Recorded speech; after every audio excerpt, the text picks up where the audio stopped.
Welcome to the Ohio Department of Transportation, Office of Real Estate. We're going to be talking about excess land. This is a very brief section. This is in the Real Estate Manual of the 5306 section and is also found in the Ohio Revised Code of 5501. Welcome to the Ohio Department of Transportation online course for Acquisition 103. This module will cover basic principles of excess land of a parcel and how it is identified in acquisition. At the end of this module, you will be given a knowledge check to make sure that you understand the process of excess land. For the agenda, we're going to be giving you an introduction of excess land. What is excess land? The NIAGFO. This is the Notice of Intent to Acquire Good Faith Offer for creating an uneconomic remnant form.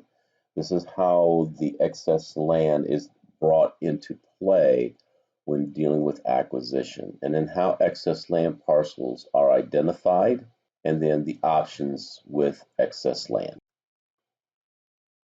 What is excess land?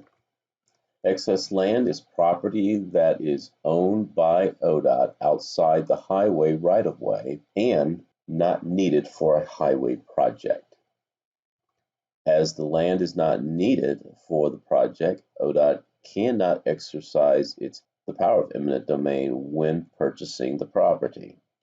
Ohio Revised Code 5501 permits ODOT to make voluntary purchases, which is offered on this form that's used. And the form that will be used will be the Notice of Intent to Acquire and Good Faith Offer for an acquisition of an uneconomic remnant. This is the Notice of Intent to Acquire Good Faith Offer for the uneconomic remnant. In the previous teachings, we talked about the Notice of Intent to Acquire for uneconomic remnant. So this is still the same form that is used. With regards to that, the difference is once we have acquired that particular parcel, then it becomes from an uneconomic remnant to an excess land. So this is the vehicle that starts that process. Once again, we look at our compensation for the real property as well as the compensation for the uneconomic remnant.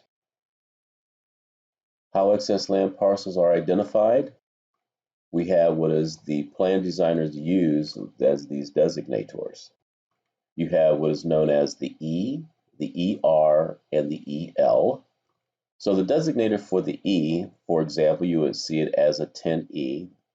This here is the right-of-way plans made preliminary to identify a residue as an uneconomic remnant parcel in which is the very beginning of the suffix. Now, it's a very preliminary deal what they're looking at it because that particular E there that we're looking at is being established through the real estate vehicle when the real estate administrators will establish an E parcel.